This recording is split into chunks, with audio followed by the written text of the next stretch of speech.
नमस्कार, मैं हूँ रोहित खन्ना और हमारे साथ हैं डॉक्टर राकेश प्रकाश, सीनियर जर्नलिस्ट। सर, आपका भी बहुत-बहुत स्वागत है। चर्चा हमारी इस विषय पे है कि बिहार में जो कुछ हुआ हमने पूरा दिन देखा, लाइव भी देखा होगा। लेकिन ये पर्दे के पीछे की स्टोरी क्या थी, जो सब कुछ बहुत ईज़ी लग रहा था कि आंकड़ा हाथ में है, सब कुछ हो जाएगा।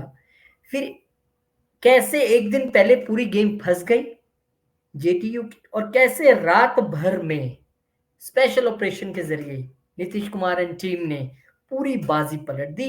और तेजस्वी यादव यही कहते रहे, खेला हम करेंगे, खेला हम करेंगे। लेकिन खेला फिर हुआ क्यों नहीं? वो इनसाइड स्टोरी क्या है राकेश जी? देखिए दरअसल ये बड़ी दिलचस्प कहानी है।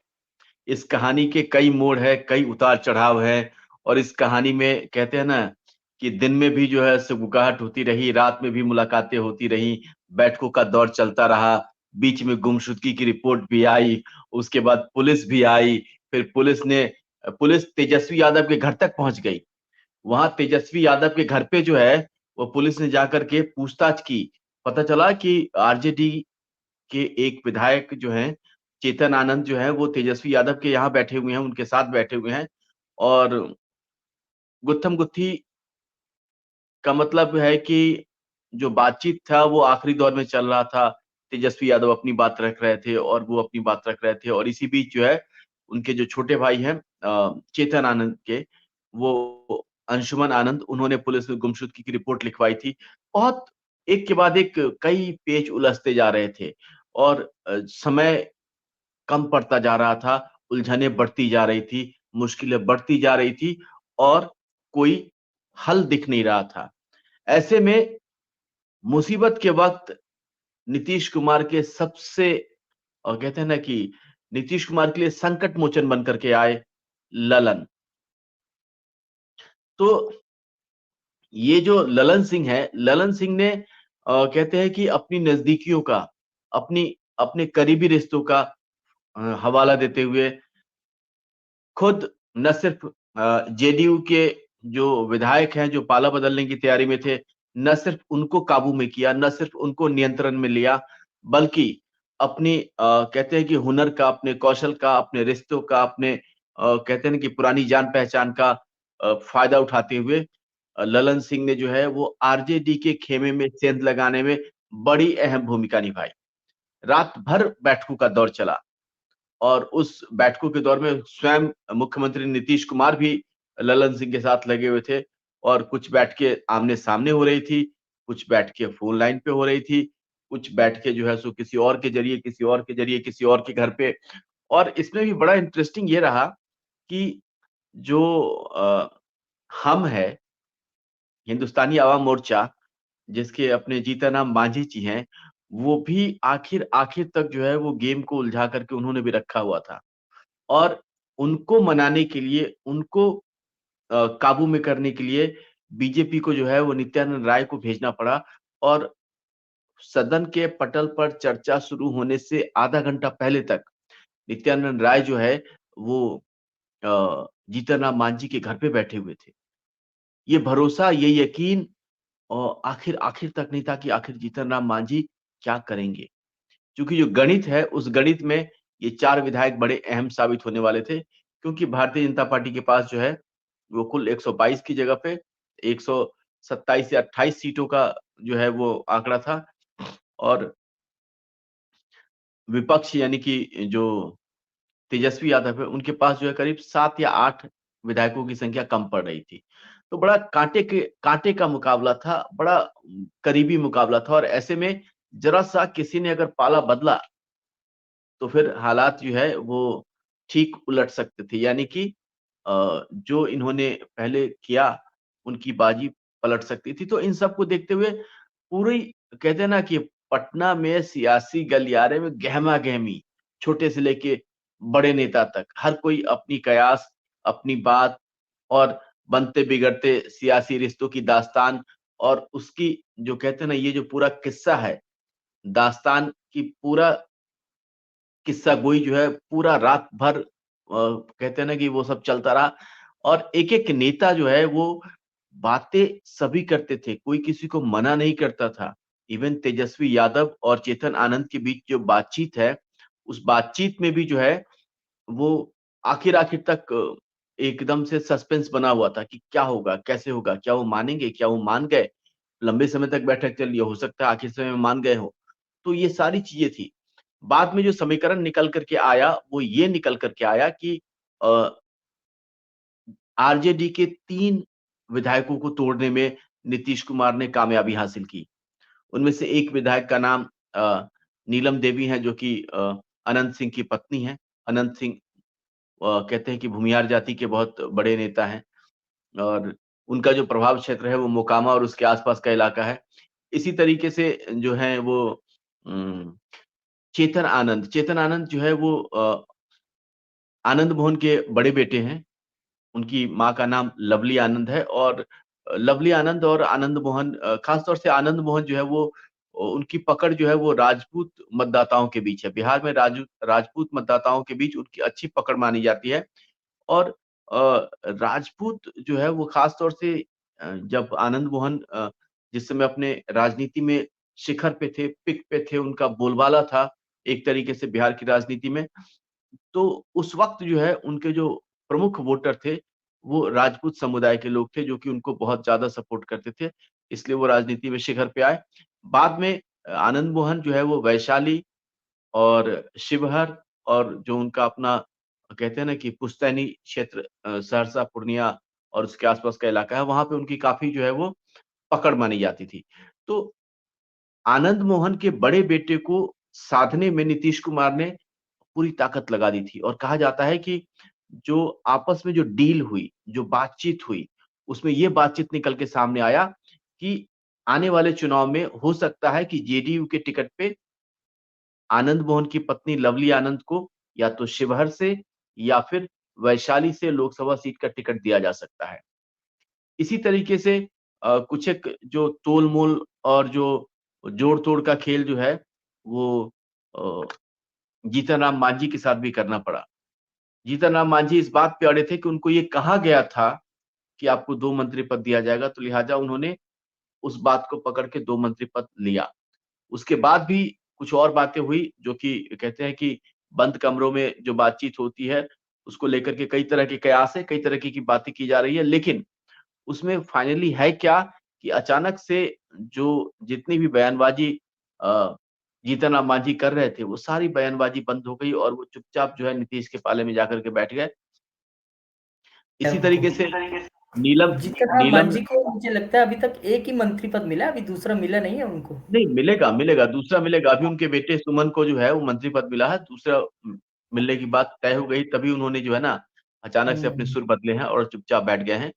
तो इसी हुँ, तरीके से जो नीलम हैं जो अनंत सिंह की पत्नी हैं, उनको लेकर के भी यही कयास है कि उनको भी जो है, वो मोकामा या किसी और क्षेत्र से जो है उनको जेडीयू के टिकट पे अ, आम लोकसभा के चुनाव में लड़ाया जा सकता है और जो तीसरे उम्मीदवार हैं, जिसको कि इन लोगों ने तोड़ा है, वो है प्रहलाद यादव। प्रहलाद यादव एक समय में लालू यादव के राइट हैंड होते थे और आरजेडी की स्थापना कहते हैं ना कि जो संस्थापक सदस्य के तौर पर जो है, वो उनकी पहचान है। तो उन्होंने भी अंततः जो है वो पार्टी छोड़ दिया है। ये एक बहुत बड़ा संकेत है, एक बहुत बड़ा कहते हैं ना कि बिहार की राजनीति में एक नया मोड़ आया है, नया दौर आया है, जब हर कोई जो है वो अलग-अलग पार्टियों से मुँह मोड़ रहा है, किनारा कर रहा है और ये तो आरजेडी के लिए बहुत बड़ा धक्का है। जो अक्सर दूसरों को तोड़ने की बात कर रहे थे, खुद अपनी पार्टी नहीं बचा पाए। तो हुँ, ये सारी चीज़ें हैं और आपको एक चीज़ याद दिला दूँ कि ये तीनों जो हैं, एक राजपूत समुदाय से, एक भूमिहार समुदाय से और एक यादव समुदाय से। बहुत अच्छी पकड़ है इनकी अपने-अपने क्षेत्र में और गौर करने वाली बात ये है कि मोहन यादव, आपने नाम सुना होगा, मध्य प्रदेश के मुख्यमंत्री हैं। तो मोहन यादव को जो है, वो भारतीय जनता पार्टी पहले ही जो है सो मुख्यमंत्री बना चुकी है और आने वाले समय में उनको बिहार में जो चुनाव प्रचार होगा तो उसमें उनको उतारा जाएगा। इस बीच एक बार बिहार आए भी थे और उन्होंने जो है वो बिहार की जनता के साथ जो है वो बातचीत भी की थी और इशारों-इशारों में जो है, भारतीय जनता पार्टी ने लोगों को समझाने की कोशिश की थी कि बिहार में जो यादव मतदाता हैं, उनको तोड़ने के लिए हो सकता है कि मोहन यादव का जो है, वो इस्तेमाल किया जा सके। तो ये सारी चीजें और सारी संभावनाएं जो है वो एक के बाद एक जुड़ती जा रही है। और जिस तरीके से ये सब कुछ हुआ है, उसने एक बात साफ कर दी है कि एनडीए का गठबंधन जो है वो हर तरीके की स्थिति से निपटने में सक्षम है। चाहे वो जोड़-तोड़ की राजनीति हो, चाहे वो कहते हैं कि व्यक्ति विशेष की राजनीति हो, या फिर नीति और रणनीति उस पर आधारित राजनीति हो। तो नीति और रणनीति दोनों के मामले में एनडीए ने साफ तौर पे विपक्ष को बहुत पीछे छोड़ दिया है। और ये जो पाला बदलने वाली बात है, तो उसमें जो है वो नीतीश कुमार ने, ललन सिंह ने और जो नित्यानंद राय हैं, इन तीनों ने बड़ी अहम भूमिका निभाई है। इन तीनों ने कहते हैं ना कि टीम मैनेजमेंट स्किल का परिचय देते हुए अपनी टीम को मजबूती के साथ बनाए रखा और दूसरे की टीम तोड़ दी। फ़ायदा बहुमत साबित करने के दौरान संसद के पटल पर दिखा और ये एक बड़ी कामयाबी जो कि रातों-रात नीतीश कुमार और एनडीए और बीजेपी की टीम ने कर दिखाया। कहते हैं कि ललन सिंह का बहुत बड़ा हाथ रहा है। उन्होंने बहुत ज़बरदस्त इनिंग खेल लिया। कहते हैं ना कि वो जब टीम में संकट आता है तो एक संकट मोचक बल्लेबाज हमेशा होता है हर टीम में, और कई बार वो संकट मोचक बन चुके हैं नीतीश कुमार के लिए, और इस बार भी कहते हैं कि वो उनकी जो इनिंग रही वो ज़बरदस्त रही, क्योंकि ऐसे 2-3 नाम सामने आ रहे थे जो नाराज़ थे, पर वो उनको अंतिम समय पर मना के लाए और उन्होंने ही सारी चीज़ें की हैं। देखिए, आपका आकलन बिल्कुल सही है और इसमें कोई दो राय नहीं है कि ललन सिंह ने जो है वो बहुत अहम भूमिका निभाई है। इस बार के सदन के पटल पर अविश्वास प्रस्ताव सदन के पटल पर जो बहुमत साबित करने का जब वक़्त आया तो उस वक़्त जो है वो वाक़ई में ललन सिंह जो है वो संकट मोचन बन के उभरे और उन्होंने न सिर्फ़ अपने पार्टी को बचाया, खुद इवन कि नीतीश कुमार की पार्टी के 3 विधायक लगातार पार्टी के संपर्क में उस पार्टी से संपर्क काट रखा था उन्होंने।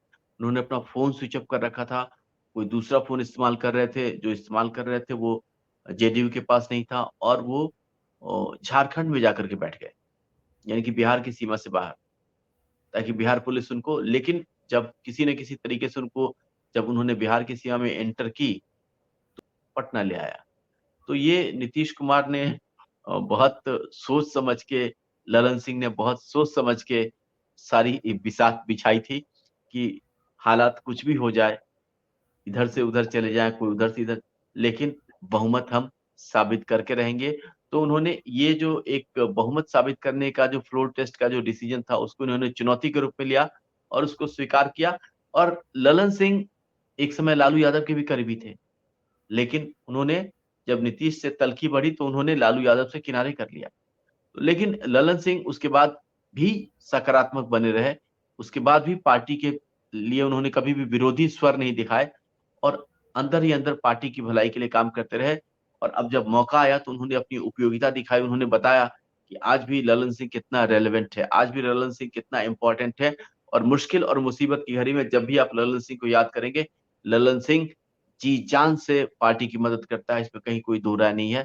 और अ, अभी जो ये जो हुआ है, आज जो विश्वास मत हासिल किया गया है, उसमें भी जो है ललन सिंह की भूमिका सबको पता है, सत्ता पक्ष को भी पता है, विपक्ष को भी पता है कि ललन सिंह ने न कितनी मेहनत की है, ललन सिंह ने कितना जोड़-तोड़ और अपना ज्ञान लगाया है, जिसके लिए वो जाने जाते हैं, जोड़-तोड़ की राजनीति।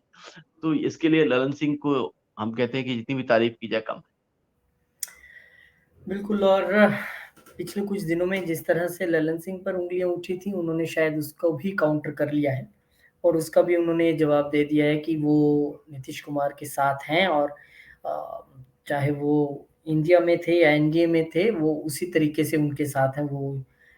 और सबसे बड़ी बात इस सब चीज़ों में ये रही कि एनडीए और इंडी गठबंधन की इस नूरा कुश्ती में कह लीजिए या कुश्ती में कह लीजिए, अब नूरा कुश्ती तो नहीं कहना चाहिए, कुश्ती में कह लीजिए, जब एनडीए ने पटकनी दी है इंडी गठबंधन को, तो ये एक मनोवैज्ञानिक जीत भी है चुनाव से पहले की।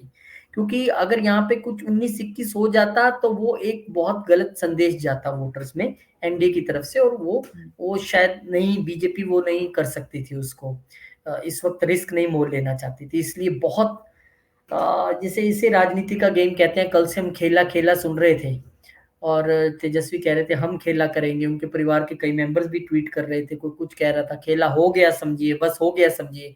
मुझे लगता है कि जब किसी शख्स को अकेले कमरे में डर लग रहा हो, मैंने देखा कई बार वो जोर जोर से गाना गाने लगता है उस तन्हाई को दूर करने के लिए। तो आरजेडी को कहीं ना कहीं वो डर था कि हमारे विधायक टूट सकते हैं, इसलिए उन्होंने शोर ये डालना शुरू कर दिया हम तो इनके तोड़ लेंगे, हमारे तो इतने संपर्क में, अरे बीजेपी वाले भी हैं, अरे जेडीयू वाले भी हैं। पर वो ये नहीं देख पाए कि उनके ही टीम कहीं और संपर्क में है। तो कहीं ना कहीं नीतीश कुमार ने एक बार फिर ये बता दिया कि वो इस खेल के सिकंदर हैं।